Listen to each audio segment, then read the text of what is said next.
En todas las redes, @AgofaTV. Interactuás y compartís. Somos Agofa TV. Una nueva experiencia. Nos buscás, nos encontrás.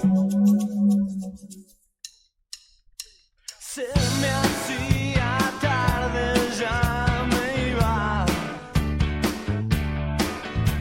Siempre se hace tarde en la ciudad. Cuando me di cuenta estaba vivo. Una edición más de una feria política.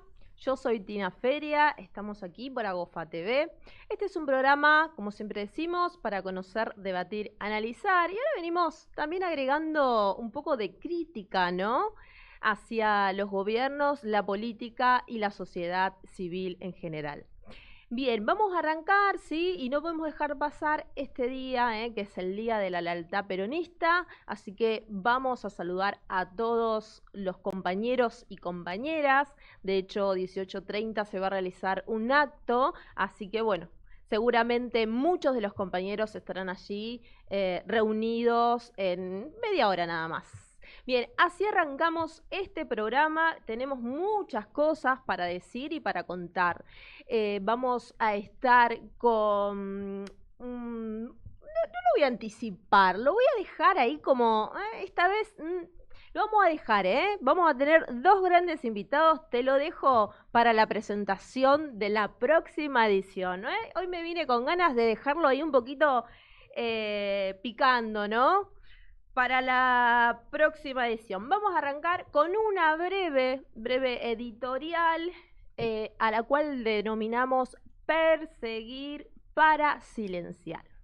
Bien, la persecución judicial que se ha realizado contra los dirigentes sindicales y sociales la semana pasada, quienes se manifestaron contra la reforma previsional bajo el gobierno de Maximiliano Puyaro, estos han sido detenidos, ¿sí? Y este gobierno marca un retroceso democrático, ¿sí?, y atenta contra la libertad de expresión y el derecho a la manifestación.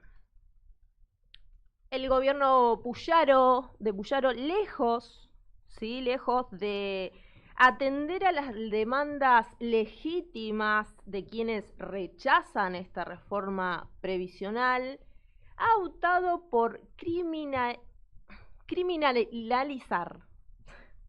De crimen me viene, acá tengo a mucha gente que está alrededor mío. De poder sancionar a los líderes sociales y sindicales que defienden los derechos de los trabajadores y jubilados. Esta reforma impacta directamente a todos los trabajadores y los jubilados, ¿sí?, a miles de santafesinos. Y claramente frente a esta realidad, el pueblo, ¿sí?, se movilizó ante una respuesta que es natural y legítima, ¿no?, poder manifestarse en armonía. Sin embargo, la gestión de Puyaro ha decidido reprimir. En lugar de dialogar, está utilizando la justicia como una herramienta para atemorizar, ¿sí?, y castigar a quienes estén en contra de estas políticas de ajuste.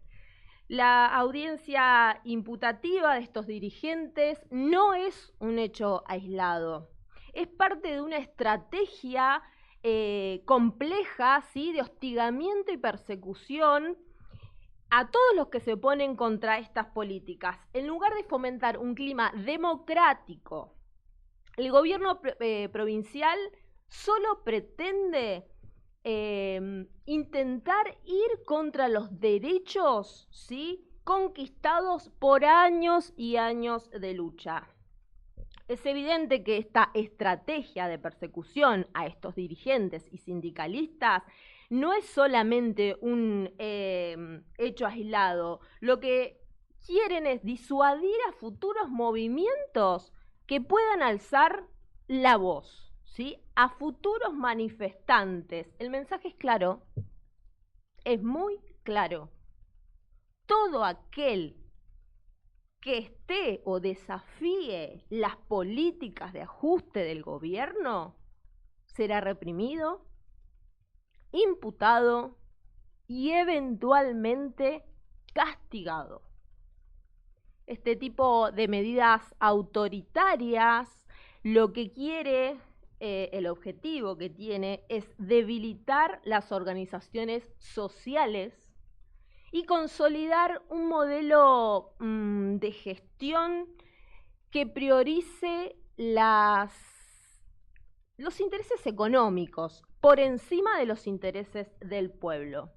Por eso es importante y fundamental repudiar, ¿sí?, estas acciones del gobierno de Puyaro. No podemos permitir que la criminalización de la protesta se normalice. La libertad de expresión y el derecho a la movilización son conquistas históricas que no debemos dejar que sean vulnerados bajo ningún pretexto. Claramente el gobierno de Maximiliano Puyaro lo que hace es falta de diálogo, ¿sí? Tiene una falta de diálogo y una tendencia preocupante hacia la represión. En lugar de perseguir a quienes se oponen a sus políticas, deberían generar canales de difusión y de charla, ¿sí?, para atender a todas las necesidades, sobre todo a las necesidades de los más vulnerables. Con esto termino. Santa Fe necesita un gobierno que respete la democracia, que garantice los derechos de todos los ciudadanos. No un gobierno que utilice lo judicial para perseguir y silenciar a quienes quieren y deben defender los derechos de los trabajadores. La respuesta es clara y contundente, ¿sí? No a la criminalización de la protesta, no a la persecución de los dirigentes sindicales y sociales, y no a un modelo de gobierno que solo reprime en vez de escuchar. Muy bien, así hemos terminado esta editorial de hoy. Ahora vamos a seguir, ahora sí lo voy a anunciar. En el próximo bloque estaremos con Roberto Zuckerman y vamos a hablar de muchísimas cosas en este Día de la Lealtad Peronista. Vamos a estar hablando con él y próximamente te voy a contar a quién vamos a tener en el último segmento. Ahora volvemos, esto es una feria política.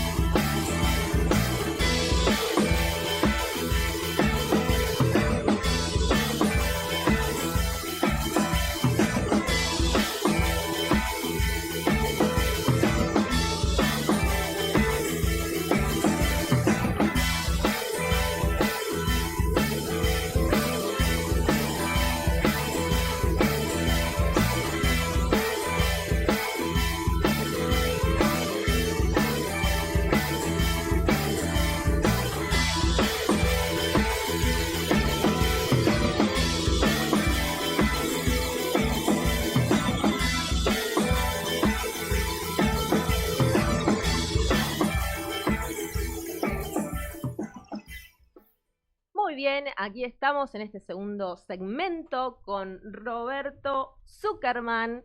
Sí, vamos a hablar, como les decía antes, del Día de la Lealtad Peronista. Él es ex concejal de Rosario, ex ministro de Trabajo y ministro de Gobierno provincial de la gestión anterior y candidato a intendente del PJ. Muy buenas tardes, Roberto, ¿cómo estás? Bien, muy bien. Gracias por la invitación en un día tan particular y tan caro a los afectos y al pensamiento del peronismo, ¿no? Bien, bueno, justamente a eso vamos, ¿sí? Hoy en este día, el 17 de octubre, para los peronistas es un día bastante fundamental e importante. Sí, claramente es el día del nacimiento, de alguna manera, si se quiere, del peronismo. Lo que yo digo siempre es que, viste que muchas veces los que han sido más grandes, generaciones anteriores, Sí. decían, yo soy peronista del 45, decían. Ajá. Bueno, yo siempre dije que soy peronista del 43, porque sin 43 no había No, 45. Es decir, ese 17 de octubre se dio porque Perón, desde el año 43, creó la Secretaría de Trabajo y Previsión, Sí. y a partir de la Secretaría de Trabajo y Previsión empezó a generar una revolución en los derechos de los trabajadores, en los derechos sociales, en los derechos de los sectores más vulnerables, ¿no? Y por eso se genera la persecución a Perón, el encierro a Perón, y ese pueblo trabajador saliendo a la calle a defender a su líder. ¿Qué quiere decir esto? Quiere decir que no fue de casualidad, no fue que un día se levantaron a la mañana y dijeron, che, vamos a Plaza de Mayo a hacer una movilización. Digamos, esto tenía una justificación porque estaban defendiendo a un líder que les venía reconociendo derechos que nunca en la historia argentina se habían reconocido. Entonces, digo esto para que también, quizás los más jóvenes, ¿no? Entiendan que cuando el pueblo quiere a un líder, no es por casualidad. Es decir, una cosa es que en algún momento te puedan votar, que puedan tener una expectativa sobre vos, y otra cosa es poder generar lo que generó Perón a lo largo de la historia, ¿no? Es decir, Perón, en este 2024 se cumplen 50 años de su fallecimiento. Sin embargo, sigue viva su obra, y su obra no solamente de gobierno, de conducción política, sino también su obra escrita. O sea, el caso del peronismo es un caso único, porque es un caso donde si uno quiere saber qué es el peronismo, no solamente puede ir a buscar libros de historia o ver películas o documentales, sino que además puede leerlo a Perón. O sea, no solamente porque hay grabados discursos de Perón, y uno puede ir a buscarlos porque están escritos, porque están grabados en video, porque hay entrevistas, hasta hay discos. Los que quizás muchos no lo sepan, pero sobre todo los más jóvenes, pero en la época de la resistencia peronista, cuando Perón estuvo 18 años exiliado, salían los discos de discursos de Perón y la gente se juntaba a escuchar los discursos de Perón con esos vinilos, con esos discos. Entonces, a lo que voy es que es tan rica la historia del peronismo de donde se la mire, digamos, ¿no? Y el legado que nos dejó. Pensemos que ese mismo año 74, cuando Perón fallece, muy poquito antes, es decir, en marzo, el 1 de mayo, cuando Perón inaugura las sesiones del Congreso, porque en ese momento, por eso me confundí con marzo, porque en ese momento en realidad era más restringido, es como es en Santa Fe, desde el 1 de mayo se inaugura las sesiones. Él hizo un discurso histórico que está plasmado en lo que es el modelo argentino, que es el proyecto de un modelo de desarrollo, el modelo nacional. Y entonces, con una visión de futuro enorme, donde hablaba hasta del medio ambiente, digamos, ¿no? Entonces, digo, la vigencia sigue intacta. Y si pensemos, también se cumplen 50 años de la Ley de Contrato de Trabajo. Bueno, hace poco escribí un artículo que salió publicado sobre justamente los 50 años de la Ley de Contrato de Trabajo, que lamentablemente Perón impulsó, pero que falleció y no pudo, en septiembre del 74, firmar la promulgación de esa ley que daba derechos muy importantes para todos los trabajadores. Así que bueno, la verdad es que, como verás, a mí me genera realmente una emoción muy grande un día como hoy. Te noto muy ahí, muy entusiasmado y con este repaso de la historia de Perón. nos dejás mucho, y sobre todo a los que nos están escuchando de generaciones anteriores, ¿sí? Y bueno, y poder compartirlo en un día como hoy, cómo nace el peronismo, cómo se fue desarrollando, ¿sí? Y ahora mira, te quiero hacer esta pregunta. El concepto de lealtad es un concepto bastante amplio, ¿sí? Sobre todo en estos tiempos. ¿Cómo o en dónde ubicás vos el concepto de lealtad? Bueno, obviamente que nosotros hablamos de lealtad en el sentido, digamos, de la lealtad al peronismo y a las ideas de Perón, ¿no? Digo porque obviamente que la lealtad que nosotros tomamos, obviamente que tiene que ver con una idea de una lealtad general, es decir, con esta cosa de ser fiel y de no traicionar esas ideas que uno claramente dice defender. Por eso yo también soy crítico, ¿no?, de lo que sucedió con posterioridad a la muerte de Perón. Yo lo que digo es que el peronismo propiamente dicho falleció cuando falleció Perón. Y que después de que falleció Perón, lo que hubo fue interpretaciones, ¿sí? O quizás justamente no lealtades, sino a veces hasta traiciones de esas ideas de Perón, porque, bueno, hubo distintos gobiernos o distintos gobiernos que se decían peronistas o distintas personas que se dicen peronistas que lamentablemente están muy lejos de esas ideas de Perón y esas ideas justamente del peronismo. Y no es una cuestión de andar con el peronómetro en la mano, pero lo que a uno le llama la atención, por ejemplo, en una época como esta, es cómo puede haber personas afiliadas al Partido Justicialista o que se digan peronistas que estén apoyando a políticas públicas que van en contra, pero absolutamente, de todas las ideas que tengan que ver con el peronismo, ¿no? Digo, yo hoy veía una foto de la vicepresidenta Villarruel con María Estela Martínez de Perón, ¿no? Con la viuda de Perón, que fue la última presidenta, digamos, antes del golpe del 76, digamos, ¿no? A ella le llevan adelante el golpe del 76, digamos que era la vicepresidenta y asume con la muerte de Perón. Villarruel defiende a los militares que le hicieron el golpe a Isabelita. O sea, entonces, digo, ¿cómo se pretende desvirtuar la historia? Digo, y Villarruel claramente no se identifica con el peronismo, ni entiendo que pretenda hacerlo. Quizás está tratando de ver cómo tira de alguna bandera, digamos, ¿no?, para quedarse con algo. Pero dejemos de lado este caso, digamos, y lo cuento porque se da el día de hoy. Hoy vemos a personas, insisto, que han representado al peronismo, que hoy están en el gobierno de Milei, que son funcionarios. Un Daniel Scioli, por ejemplo, ¿no? Que fue candidato a presidente, gobernó la provincia de Buenos Aires, etcétera, por el peronismo, digamos, ¿no? Y hoy es un funcionario muy importante del gobierno de Milei, que está llevando adelante una destrucción del Estado, de políticas sociales, de los sectores más vulnerables. Entonces digo, ¿cómo vos podés apoyar a Milei diciendo que sos peronista? Digo, otro caso digamos, también porque es un caso muy simbólico, el hijo de Alejandro Álvarez, del que fue el gallego Álvarez, que fue el que creó, digamos, un movimiento dentro del peronismo que llamó Guardia de Hierro, que era un movimiento muy doctrinario, digamos, muy estudioso y muy ortodoxo de las ideas del peronismo.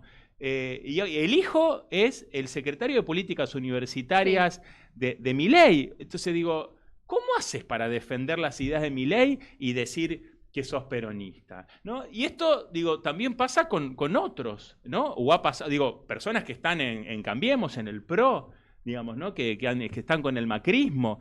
Vos decís, bueno, ¿cómo podés decir que sos peronista si defendés el endeudamiento externo de la manera que lo hizo Macri? ¿Cómo cuál es, Roberto? ¿Como quiénes, mejor dicho? ¿Cómo quiénes? No, bueno, hay distintas personas, digamos. Tendría que, digamos, ir haciendo un esfuerzo mental, digamos, pero no sé, uno de los que ha provenido del peronismo es Ritondo, digamos, ¿no? O, bueno, otro funcionario, pero eso tendría que hacer el esfuerzo de ver, bueno, hasta la misma Patricia Bullrich, Ajá. digamos, ¿no?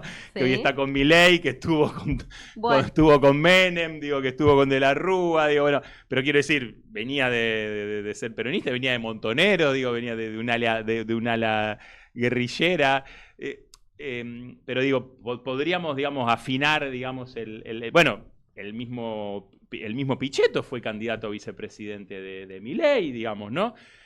Digo, también el peronismo debería, desde ese punto de vista, hacer una autocrítica, porque también hemos tenido épocas donde hemos cerrado, hemos sido muy sectoriales, digamos, ¿no? Digamos, y hemos lamentablemente expulsado a compañeros que toda la vida estuvieron dentro del peronismo, ¿no? Sí. Pero lo que digo es, no hay que inventar nada. Por supuesto que, digo, el mismo Perón hablaba de la actualización doctrinaria para la toma del poder, es decir, las ideas no pueden ser siempre iguales. Vos lo que tenés siempre son los mismos valores. Vos defendés valores, defendés principios, y el peronismo no se puede apartar de eso. Digo, tiene sus banderas, tiene sus principios. Ahora, por supuesto que la vida va cambiando, ¿no? Y nuevos derechos que también aparecieron, que el peronismo defendió, uno claramente que los tiene que reivindicar, y que seguramente en esa etapa histórica, digamos, no, quizás en esas cosas no se pensaban. Pero una cosa es pensar cómo uno puede defender los derechos de los sectores más vulnerables, de los trabajadores, de las pymes, de las micropymes, de los que invierten, de los que producen, de la industria nacional, ¿no? O sea, una cosa es eso, y otra cosa es claramente llevar adelante políticas totalmente contrarias o que destruyen todo eso. Bien, Roberto, vos fuiste candidato del PJ en 2023, no se te dio en las PASO y luego tampoco. ¿Qué le faltó al peronismo, sí, acá a nivel local? Porque pareciera que se encuentra, bueno, recién lo mencionabas, en un momento de reflexión, de reorganización para poder volver.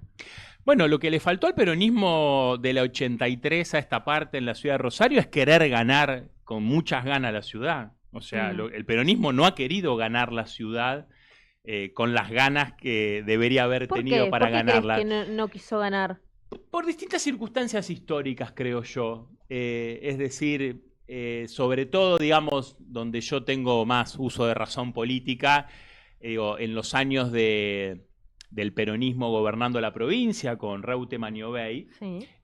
había un compañero, digamos, el Chango Funes, muy, muy conocido, que tenía digamos, un principio, una máxima, una manera de pensar, que era que había que ganar la provincia de Santa Fe sin que gane Rosario.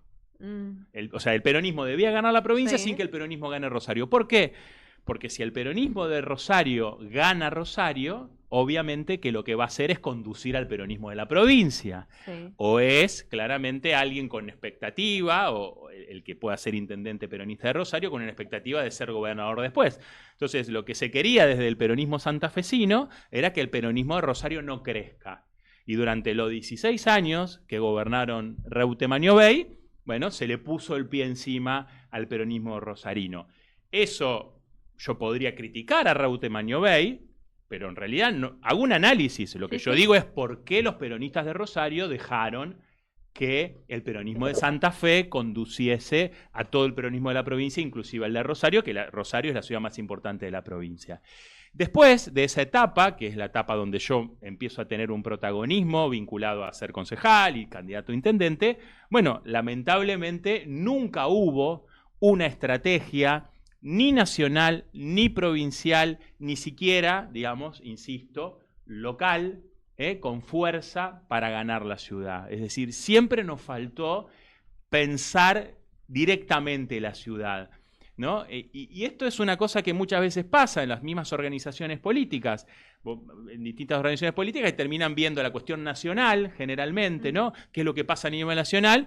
Y no se preocupan quizás que no está pasando el colectivo, o que hay un basural, o que personas que nosotros tenemos que defender viven en las peores condiciones, ¿sí? Es decir, esta ciudad dejó de ser industrial. Cuando esta ciudad era industrial, era una ciudad claramente de trabajadores industriales, y era una ciudad mucho más peronista en su representación, digamos, ¿no? Entonces, lo que ha pasado acá es eso, digamos. Yo me he encontrado como bastante solo a la hora de emprender esta odisea de ganar la ciudad, porque, digo, no es que yo perdí, sino que el peronismo no gobierna la ciudad desde el 73. O sea, el año pasado se cumplieron 50 años que el peronismo no gana una elección en la ciudad de Rosario. Entonces, digo, no es una cuestión de nombres propios, Sí, es sí, una cuestión entiendo. de que creo que hay distintas figuras importantes del peronismo que deberían tener otro peso y trabajar de una manera mucho más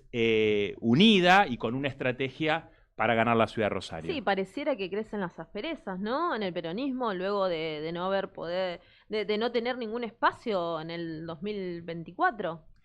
Bueno, de hecho hoy uno no ve que los representantes del peronismo estén haciendo la fuerza o las críticas que deberían hacer tanto al gobierno local como al gobierno provincial. Yo no veo dónde está, digamos, la oposición que debería estar llevando adelante el peronismo, tanto en la legislatura de la provincia como en el Consejo Municipal de Rosario. Digo, me parece que deberían tener más garra, me parece que deberían ser no solamente confrontativos, sino reivindicar las ideas que nosotros entendemos que tenemos que reivindicar, ¿no? Entonces, bueno, el intendente gobierna cómodo y claramente el gobernador también. Sí, vos sabés que hablando del peronismo, ¿no? Una de las 20 verdades no del peronismo, para un peronista no hay nada mejor que otro peronista, ¿sí? Y justamente en relación a lo que hablábamos recién, esta frase tiene sentido después de que algunos se fueron a otros espacios, de donde hay asperezas, sobre todo en este último tiempo. ¿Vos cómo lo ves? No, bueno, esa es una frase, digamos, histórica del peronismo, donde, bueno, justamente Perón, digamos, a su regreso del exilio la transformó en que, digamos, para un argentino no hay nada mejor que otro argentino. Pero está muy bien lo que vos planteás en un día como hoy, porque muchas veces uno ve que lamentablemente para un peronista no hay nada peor que otro peronista, ¿no? Y que hay una confrontación encarnizada que, bueno, se vio, digamos, por toda la sociedad en el último gobierno nacional, sobre todo, donde, digamos, todas las disputas internas de la coalición de gobierno, sobre todo de Alberto y Cristina, se daban a cielo abierto, ¿no? Yo he sido muy crítico con esa modalidad de discutir todo públicamente en lugar de tener las vías y el contexto y las instituciones partidarias o de gobierno para llevar adelante esas discusiones de manera civilizada como correspondía y tomar decisiones al respecto, que es una de las grandes razones por las cuales fracasó el gobierno de Alberto Fernández en muchas de sus políticas. Por lo tanto, yo lo que creo que hoy es una hora de reconstrucción.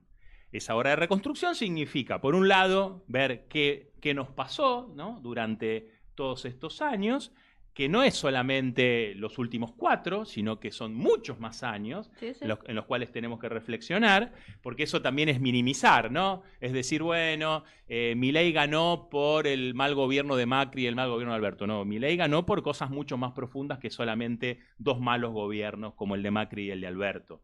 Entonces, creo que es un momento de reflexión, es un momento de propuestas, de volver a tener proyectos que miren al futuro, que vuelvan a seducir a la población para que podamos generar una nueva mayoría, y una nueva mayoría donde no solamente tenga lugar el peronismo, sino distintas fuerzas nacionales y populares, ¿no?, en las cuales podamos confluir. Si nosotros vemos cómo, por ejemplo, en Europa o en otros lugares también, como pasó en Brasil, los movimientos nacionales y populares se unen para frenar a las derechas, bueno, nosotros deberíamos también aprender de eso.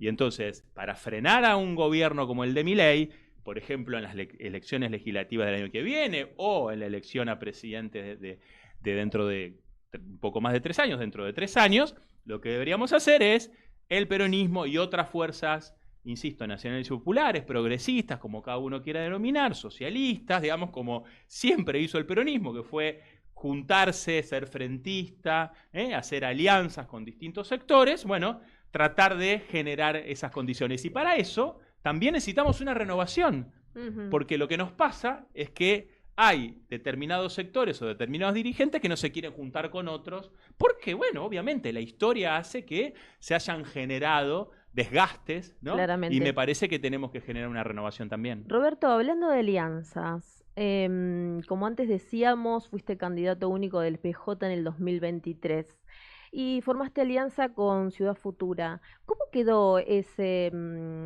cuestión? ¿Cómo sigue el vínculo con Monteverde?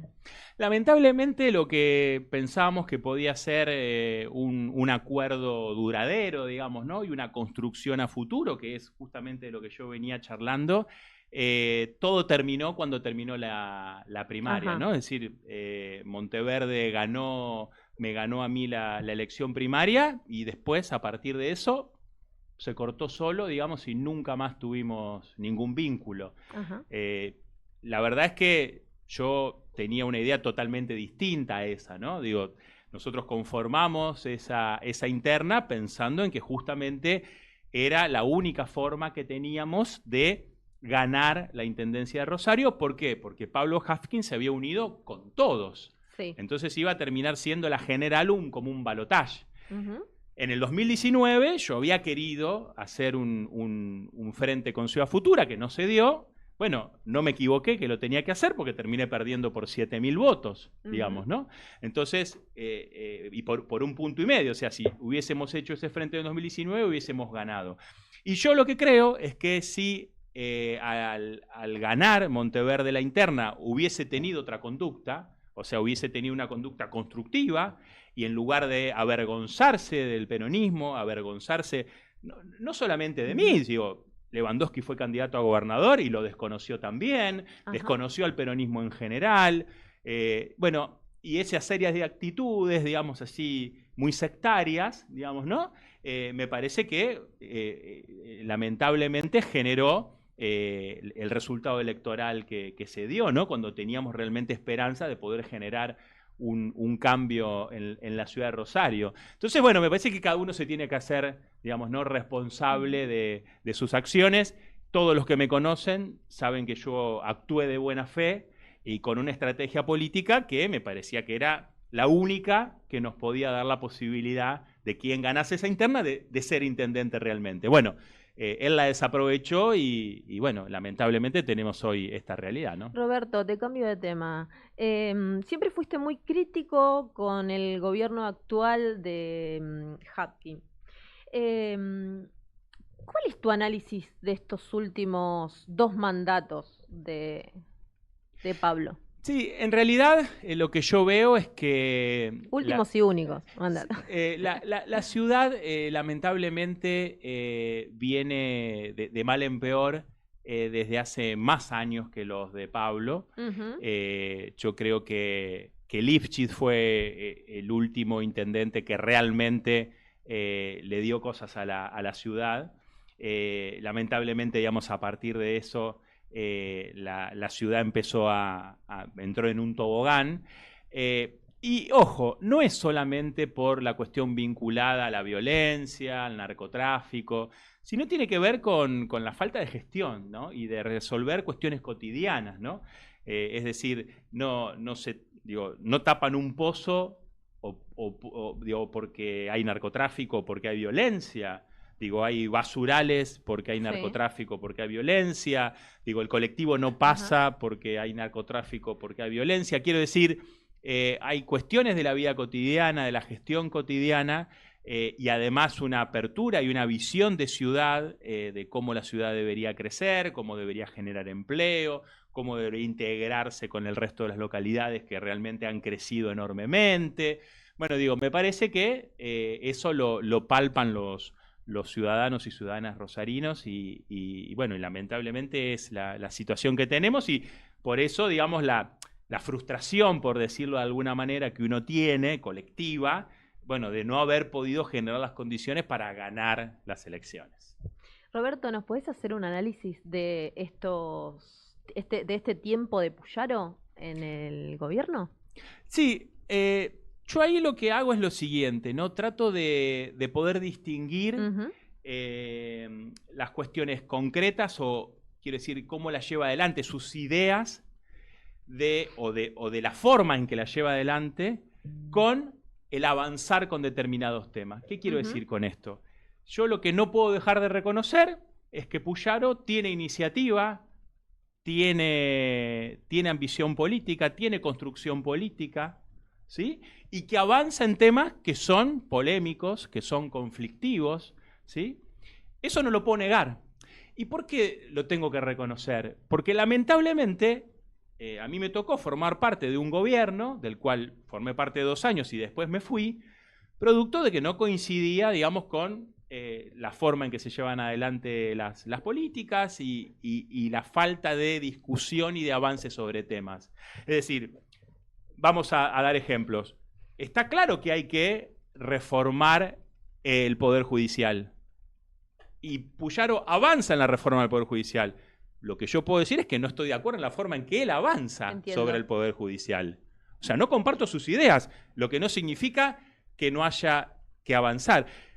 Yo estoy convencido, porque me tocó ser el ministro de Trabajo y la caja de jubilaciones dependía del Ministerio de Trabajo. Durante un año yo fui ministro de Trabajo y yo sé que la caja de jubilaciones necesitaba ajustes, no los que hizo Puyaro. O sea, me explico a lo que voy. Sí, sí, se Entonces, entiende claro. de hecho, de alguna manera, tengo que decir que, pero Puyaro avanza con ideas que yo no comparto. Lo que hace el gobierno nacional es avanzar sobre temas que también habría que avanzar, pero ni siquiera con ideas que no comparto, porque no se puede ni discutir ideas porque lo que hace es destruir. Digo, a ver, nadie duda que hay que mejorar la universidad pública. Milei no entra en la discusión de cómo mejorar la universidad pública. Lo que dice él, dejo de dar plata, la definancio. ¿Me explico? Entonces, ni siquiera puedo discutir y decir no estoy de acuerdo con las ideas que propone, porque no propone ninguna idea. Lo que propone es eliminación. Digo, uno podía discutir el subsidio al transporte, Sí. ¿no? Cómo se distribuía. ¿Qué hizo Milei? Dejó de mandar fondo del subsidio al transporte. Eliminó el fondo del transporte. De hecho, nosotros tenemos una causa judicial en los tribunales federales con relación a ese tema. Entonces, ¿qué voy a discutir si ni siquiera aporta una idea sobre una modificación, una pretensión de una mejora? Eso es lo que yo veo del gobierno de Puyaro. Puyaro avanza sobre temas que yo creo que había que avanzar. Lo que pasa no es de que... esa forma. Pero no de esa forma. Y lamentablemente, lo que digo es que hubiese querido, al igual que en algunas cosas también lo digo del gobierno nacional, en el gobierno provincial, que nosotros cuando fuimos gobierno hubiésemos tenido que hacer las reformas en favor del pueblo, en favor de los sectores vulnerables, en favor de los sectores que producen, Bien. y no lo hicimos. Y cuando nosotros no hacemos esas cosas en favor del pueblo, vienen otros gobiernos a destruirlo. Roberto, te hago esta última pregunta porque se nos va el programa, nos gustaría tenerte para rato, pero la verdad es que tenemos que ir cerrando este segmento. El año que viene se renueva la mitad del consejo, del consejo municipal y 10 bancas, ¿sí?, de diputados nacionales. ¿Cómo te ves para un 2025? Mira, la verdad que no estoy pensando, sinceramente lo digo, Ajá. en ninguna candidatura en este momento. ¿Por qué? Porque a mí me parece que eso es adelantarse a los temas. Yo lo que creo, como siempre dije y como vengo diciendo, es nosotros tenemos que hacer autocrítica. La sociedad nos tiene que ver a nosotros autocríticos, de reconocer que las cosas no se dan por casualidad. O pensar o agredir al votante que votó a Puyaro o que votó a Milei. Nosotros tenemos que comprender por qué la sociedad no nos acompañó. Entonces tenemos que hacer autocrítica. A partir de esa autocrítica tenemos que proponer cosas que sean positivas y que la sociedad diga, che, qué bueno que está esto, Sí. o qué bien que lo dice esta persona. Yo creo que esta persona puede mejorar las cosas. Bueno, creo que eso se tiene que ir dando de esta manera metódicamente y de esa manera, bueno, decantará la cuestión y la cuestión de candidaturas vendrá, pero muy cerquita de los momentos realmente. Creo que el resto del tiempo tenemos que construir. Muy bien, Roberto. Muchas gracias por estar acá en este programa. Te esperamos nuevamente. Cómo ¿sí? no, un placer. No, por Y favor. felicitaciones. Muchas gracias, muchas gracias. Y gracias por estar acá No, en por este día favor. tan particular para el peronismo. Muy bien, estuvimos con Roberto Zuckerman. Ahora en el próximo segmento vamos a estar con Daniela Vergara, secretaria de prensa de ANSAFE. Así nos despedimos de este segmento muy breve que se nos va el programa. Ya volvemos.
Acá estamos nuevamente. Vamos a estar con Daniela Vergara, secretaria de prensa de ANSAFE Rosario.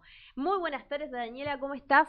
Buenas tardes, la verdad que un día estoy cansada, Me estoy imagino, emocionada, sí. y bueno, y contenta porque dimos un pasito muy importante en el día de hoy. Sí, estuvimos, bueno, como sabemos, que fueron liberados los manifestantes, los trabajadores, ¿sí? ¿Qué nos puedes contar acerca de eso? Bueno, en el día de hoy, después de dos grandes jornadas de lucha, desde ayer a la mañana, logramos la liberación de nuestros 5 compañeros, 3 docentes, 2 miembros de la comisión directiva ANSAFE Rosario, y 2 compañeros de ATE Rosario, que habían estado con todos nosotros en la puerta de la legislatura manifestándonos contra la reforma previsional, sí, que por imposición impuso de la mano de todos sus aliados en los bloques de la legislatura Puyaro, y que realmente luego de ser gaseados, luego de recibir violencia y de habernos impuesto todo un operativo policial al mejor estilo de Bullrich en la nación, fuimos reprimidos y evidentemente perseguidos durante este mes y medio, porque sabemos que estuvieron recolectando imágenes de los domicilios de los compañeros, al mejor estilo de la dictadura militar, quizás del 74 y 75, cuando comenzaba la AAA. Realmente en 41 años de democracia fue inédito, nunca encarcelaron un maestro. Son 3 compañeros docentes que recibieron la solidaridad de su alumnado, que recibieron la solidaridad de sus compañeros de escuela, que cada uno con su impronta personal, evidentemente son compañeros comprometidos con los jóvenes, la pibada, pues son de secundaria y de superior, y también que son militantes de hace muchos años en el gremio y algunos en partido político, pero que evidencia esto lo que es el ataque a la docencia, ¿no? Porque decimos, ellos los arrestaron de manera violenta, irrumpieron en su domicilio, le rompieron las puertas, a uno de los compañeros ingresaron de esa manera violenta estando su niñito de 2 años dormido. La verdad que una situación horrorosa, Pero la lucha unitaria, ayer hubo una manifestación, llenamos la Plaza San Martín, se empalmó con el estudiantado de la universidad y con la docencia universitaria de COAT, y un acto que mostró más de 100 organizaciones de todas las vertientes, muy compacto ese acto en la Plaza San Martín, y donde la docencia y los estatales fueron protagonistas con grandes columnas. Esa fuerza unitaria, esa lucha, esa convicción, acompañada del paro, del cese de actividades que el Departamento de Rosario llevamos adelante, y de un paro de aceiteros en el día de hoy en solidaridad, como clase trabajadora, logramos la libertad de estos 5 compañeros. Queda todavía otro trabajador de otro gremio en la provincia de Santa Fe. Y bueno, y esto es para que Puyaro recapacite y deje de atacar a la docencia, deje de atacar a los estatales. Este es un ataque más, ¿sí? Y creo que ya al punto límite de lo que vienen atacando los docentes. Sí, Porque la realidad es que desde que comenzó su gestión no hace más que atacar a la educación, a los docentes, a los trabajadores. es el punto límite, criminaliza la protesta, arma causas a trabajadores estatales y docentes, nos persigue. Hoy el ministro de Seguridad envió la policía dentro del sindicato con la excusa de que nosotros habíamos pedido protección. ¿Cómo vamos a pedir protección de la mano de policías que irrumpen de manera violenta en los domicilios de los compañeros? De ninguna manera, nosotros no pedimos nada, pero ellos se están amedrentando. ¿Sí? Es un palo para el sindicato, para el sindicalismo. Y va en sintonía con las políticas nacionales de Milei, va en sintonía con las políticas represivas de Bullrich. Se está discutiendo la esencialidad de la educación, y Puyaro avanza varios pasos más adelante, ¿no? Que es metiendo el presentismo a la docencia, metiendo una reforma previsional que eleva la edad jubilatoria a las mujeres. Venimos del encuentro plurinacional de mujeres y disidencias en Jujuy, y Puyaro lo que hace es asumir una actitud misógina frente a las trabajadoras, que en su mayoría, tanto estatales como docentes, somos mujeres, y nos eleva la edad jubilatoria, le pone un impuesto a las jubilaciones, porque es un impuesto a las jubilaciones, a tantos años de aporte, en una supuesta solidaridad que las jubiladas y los jubilados tienen que poner más plata en la caja de jubilaciones. Es una locura, mientras dejan que se sigan fugando miles y millones de capitales por los puertos, mientras las multinacionales acá no pagan ni un peso, no les cobran los impuestos que tienen que cobrar. Hay una ofensiva muy grande, un ataque al salario, a las jubilaciones, a la educación pública de conjunto. Las situaciones y las condiciones de las escuelas son cada vez más paupérrimas. Y también ataca derechos de la docencia. Nos ha quitado, todavía no otorgó las fechas de titularización y traslado. Es gravísimo. Hace años que tenemos ese derecho conquistado, que se viene discutiendo en paritaria, ni hablar que nos robó el 22% de la paritaria acordada 2023, que no se hizo responsable de eso, ni hablar que Milei cortó el incentivo docente, y Puyaro, como otros gobernadores que lo absorbieron, Puyaro mira para otro lado y no le exige a Nación, así como no exigió los fondos para la caja de jubilaciones. ¿Crees que esta imputación es una estrategia de Maximiliano Puyaro? Sí, totalmente. Esto no es casual.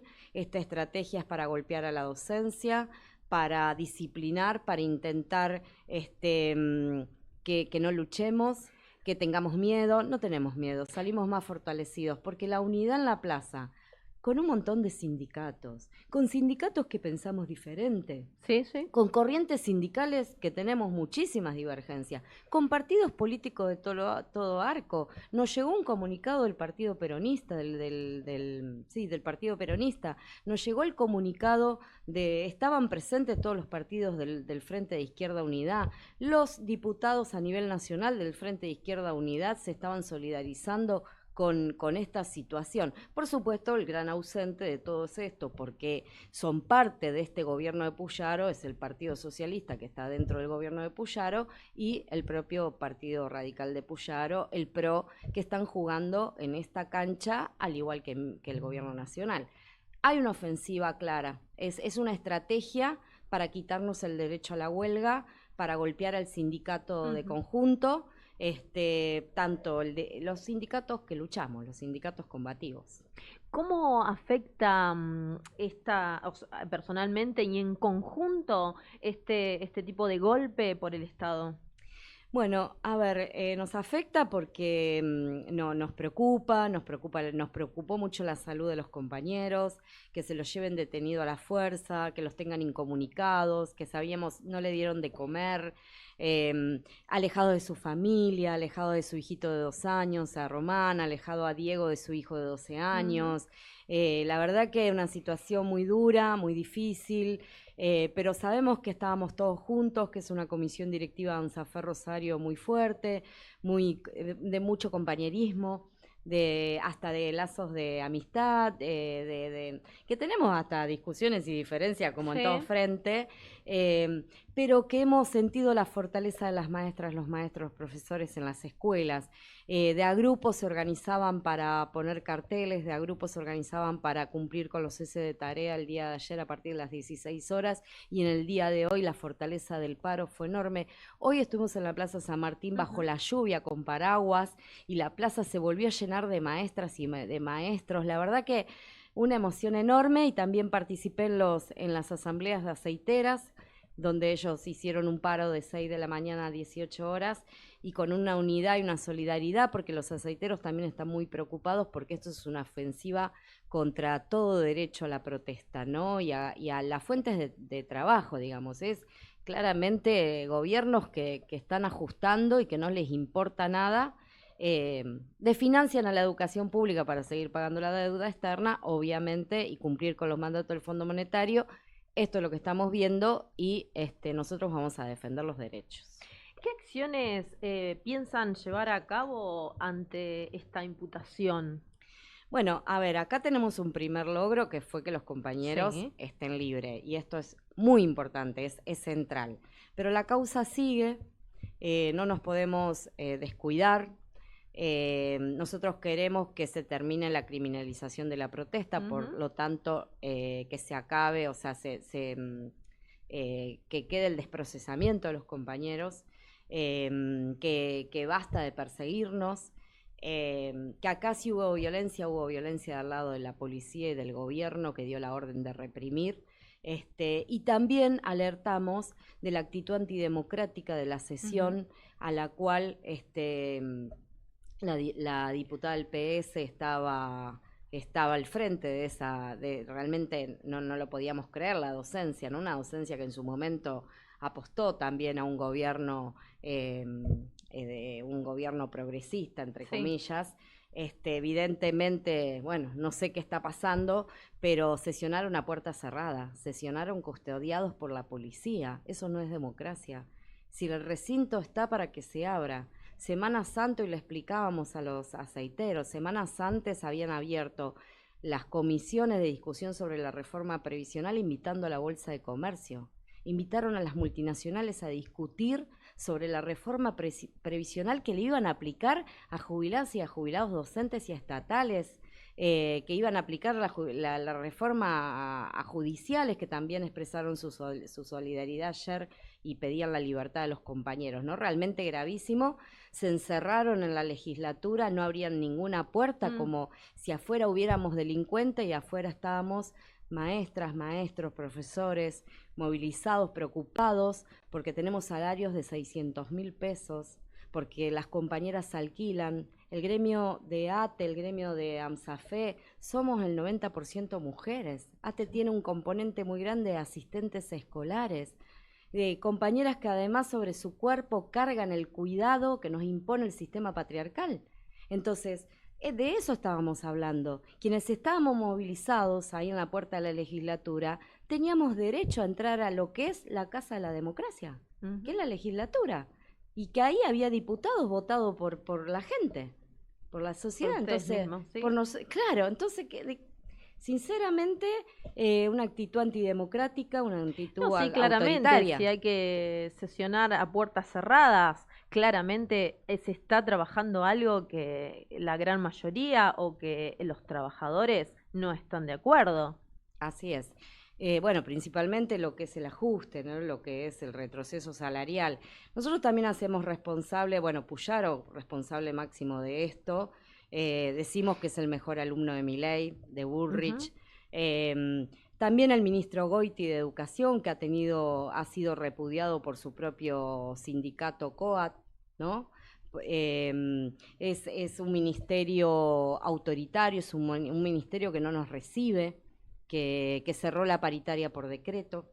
Tenemos cerrada la paritaria por decreto. Va el segundo decreto que impone un aumento cuando la paritaria tiene que ser una mesa de negociación. Bueno, si hay una parte que es la mayoritaria, que es AMSAFE, no acuerda con la propuesta del gobierno, tiene que aparecer otra propuesta. Pero esa es el ABC de las negociaciones y para eso se hicieron las paritarias. Y además, porque no puede aplicar el decreto, porque la parte mayoritaria es AMSAFE. Si SADOP acepta, AMSAFE es mayoritario.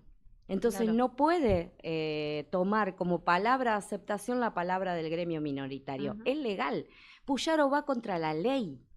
Eso es lo que hay que entender. Puyaro está fuera de la ley, fuera de la democracia. Bien, Daniela, como para ir cerrando, ¿qué mensaje le darías a los docentes y trabajadores en este contexto?